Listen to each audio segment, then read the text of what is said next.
Listening এ মোট 4 রকম প্রশ্ন, তবে 4টাই পরীক্ষায় আসে তা না।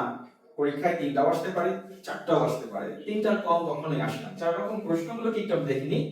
আমাদের গ্যাপ থাকে আসলে, এমসিকিউ থাকে, ম্যাচিং থাকে বা যেমন ক্রস ম্যাচিং বলি অনেক সময়, আর এটা হচ্ছে ম্যাপ।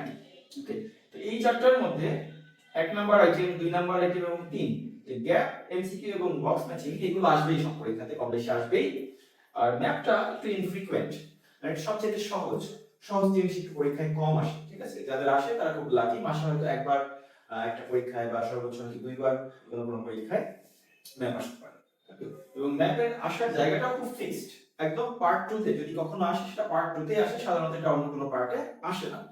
এখন দ্বিতীয় যে বিষয়টা, যেগুলো আমার কোশ্চেন আইটেম, ওকে, এর ভিতরে আবার ভ্যারাইটিজ আছে। মানে এমসিকিউ তে 3 অপশন এমসিকিউ আছে, 5 অপশন এমসিকিউজ আছে, মানে 5টার মধ্যে 2টো আনসার করতে হবে আর 3 অপশনে একটা আনসার করতে হবে।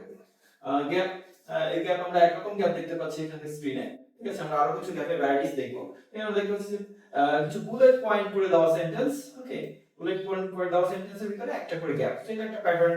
অনেক সময় টেবিলের মধ্যে গ্যাপ থাকে, অনেক সময় গ্যাপটা একটু ফ্লো চার্ট আকারে আসে, বক্স বক্স করে ফ্লো চার্ট আকারে আসে, ওকে, এরকম বেশ কিছু ভেরিয়েন্টস আছে। খুব রেয়ার কেসে দেখা যাচ্ছে যে আলস লিসেনিং এর গ্যাপে অপশন থাকে উইথ ক্লুজ, খুব রেয়ার, ওকে, সাধারণত দেখা যায় না। লিসেনিং উইথ ক্লু থাকে সেটা একটু বেশি জটিল হয়ে যায়, হয়তো সেই কারণেই সেটা সাধারণত দেওয়া হয় না, ওকে। আর ম্যাচিং, বক্স ম্যাচিং এর মধ্যে সাধারণত 2 ধরনের প্রশ্ন হয়। একটা হচ্ছে বক্সে যে অপশনগুলো দেওয়া থাকবে সেটা সাধারণত 3টা অপশন, আর আপনি কোশ্চেন পাবেন 4টা বা 5টা। সেক্ষেত্রে ওই 3টা অপশন ফ্রিকুয়েন্টলি ব্যবহার হবে আনসারগুলোতে, এবং আমরা এবিসি আকারে আনসারগুলোতে সেটা ব্যবহার করতে পারবো। আর যেটা এর চাইতে বেশি আসে, যেটা বক্সে অপশন দেওয়া থাকে, এটা কোশ্চেনের চাইতে বেশি। বক্সে দেওয়া থাকলো 8টা অপশন, কোশ্চেন দেওয়া হলো 5টা বা 6টা।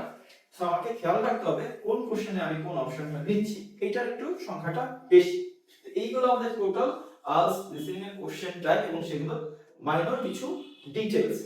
এখন আমরা একটা কোশ্চেনেই যাই, সেখান থেকে আমরা একটু স্টেপ বাই স্টেপ বিষয়গুলো একটু দেখতে পারি যে মূল পরীক্ষায় আমরা এই বিষয়টা কিভাবে ফেস করতে যাচ্ছি। ওকে, তো মূল পরীক্ষায় যখন, এখন যে কম্পিউটার বেস পরীক্ষা, সেখানে যখন পরীক্ষাটা শুরু হবে, অবশ্যই সেখানে কেমব্রিজ 19 আইএলটিএস লিসেনিং টেস্ট এভাবে কিছু লেখা থাকবে না, ওকে, আইএলটিএস লিসেনিং টেস্ট এই বিষয়টা লেখা থাকবে। এবং এই যে অডিওটা, অডিও বাটনটা আমরা দেখা যাচ্ছে যে ওয়েবসাইটে আমরা যখন প্র্যাকটিস গুলো করি, নরমাল ফ্রি ওয়েবসাইট যে প্র্যাকটিস গুলো, সেটা আমরা প্লে করতে পারি, সেটা আমরা পজ করতে পারি, সেটা আমরা টানতে পারি, ওকে। তো মূল পরীক্ষায় কিন্তু এই প্লে, পজ, টানা, পেছনে কোনো রকম অপশন থাকবে না। এই অডিওটা অটোমেটিক্যালি প্লে হবে, অডিওর ভিতরেই আপনি একটা ইনস্ট্রাকশন পাবেন, সেই ইনস্ট্রাকশন অনুযায়ী ওরা এই কোশ্চেন গুলোর ব্যাকগ্রাউন্ডে যে গল্পটা আছে, যে আলাপটা আছে, সেই আলাপটা ওরা শুরু করে দেবে, ওকে। তো আপনাকে ওই স্বল্প সময়ের মধ্যেই প্রিপারেশনটাও নিয়ে ফেলতে হবে, এবং একমাত্র জিনিস যেটা আপনি কন্ট্রোল করতে পারবেন সেটা হচ্ছে এই ভলিউমটা। ভলিউমটা আপনি কমাতে বাড়াতে পারবেন মূল পরীক্ষাগুলোতে, ওকে। এখন লিসেনিং এ আসলে আগেও কম্পিউটার বেস যখন ছিল না, তখনও কিন্তু আমাদের এই কন্ট্রোল গুলো ছিল না।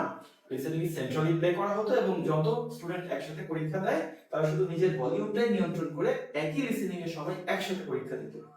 কম্পিউটার বেসে যেটা হচ্ছে, সেটা হচ্ছে প্রত্যেকের জন্য আলাদা কম্পিউটার, প্রত্যেকের জন্য অবশ্যই আলাদা হেডফোন থাকছে আগের মতোই, এবং প্রত্যেক কম্পিউটারে ইন্ডিভিজুয়ালি সে লিসেনিং টেস্ট দিচ্ছে। সেক্ষেত্রে কার কম্পিউটারে কি প্রশ্ন আছে এইটার কিন্তু আর কোনো সেন্ট্রাল কোনো একজন ব্যক্তি এটা নিয়ন্ত্রণ করছে না। এটা ব্রিটিশ কাউন্সিলের, ঠিক বলা ঠিক না, যে কেমব্রিজের যে এআই আছে, এক্সাম এআই, সেই এক্সাম এআই এই বিষয়গুলোকে নির্ধারণ করছে। এখন আসেন আমরা একটা কোশ্চেন যদি এখন একটু পুরোপুরি দেখি, যে পরীক্ষায় আমি যে গ্যাপগুলো দেখবো সেটা কেমন। যে এখানে এই যে বক্সগুলো থাকবে, এই বক্সগুলোতে আপনারা অডিও শোনার সময় আনসার ডিসাইড করে আনসারগুলো লিখবেন, এবং এই আনসারগুলো এডিট করা যাবে। যতক্ষণ পর্যন্ত আপনার পরীক্ষার সময় চলমান আছে ততক্ষণ পর্যন্ত আপনি আনসারগুলো কম বেশি এডিট করতে পারবেন। পেপার বেস এক্সামে এডিটিং এর যে সুযোগটা ছিল না, বা এডিট করলেও যেটা মার্কস পাওয়া যেত না, কারণ একবার বানান ভুল হলে সেই আনসারটাকে ভুল হিসাবেই কাউন্ট করা হতো। কম্পিউটার বেস এক্সামে কিন্তু সেই অসুবিধাটা থাকছে না, আমি আমার বানানটা যতবার খুশি কারেক্ট করতে পারছি, ওকে। তো সেক্ষেত্রে এখানে একটু মার্কস বেশি পাওয়ার সম্ভাবনা তৈরি হয় বানান ইস্যুগুলোতে। আবার অনেকেই মনে করেন যে কম্পিউটার বেস এক্সাম হয়ে যাওয়াতে বোধহয় আমাদের বানান অটো সাজেস্ট করা হবে, সেটাও কিন্তু না। বানান আপনি যা লিখবেন সেটাই ফিক্সড, সেখানে কোনো রকম লাল দাগ নীল দাগ কিছুই আসবে না, আপনাকেই নির্ধারণ করতে হবে সঠিক শব্দের সঠিক বানানটা কি, ওকে। তো এই ধরনের এটা এক ধরনের আইএলটিএস লিসেনিং গ্যাপ কোশ্চেনস। আমরা এখানে যদি একটু দেখি, 10টা গ্যাপ আছে শুরুতে। এই গ্যাপগুলো কিন্তু বুলেট পয়েন্ট আকারে নাই, একদম সেন্টেন্স আকারে আছে। যেরকম সেন্টেন্স আকারে গ্যাপ আসতে পারে, বুলেট পয়েন্ট আসতে পারে। তারপরে আমরা এরকম 1 থেকে 10 পর্যন্ত একটা আমরা হচ্ছে এক সেট আলাপ পাবো, ডায়লগ এক্সচেঞ্জ পাবো, পার্ট 1। সেইভাবে লিসনিং গুলোকে চারটা পার্টে ভাগ করা হয়, পার্ট 1 2 3 4, চারটা পার্ট। প্রত্যেকটা পার্টে 10টা করে প্রশ্ন থাকে।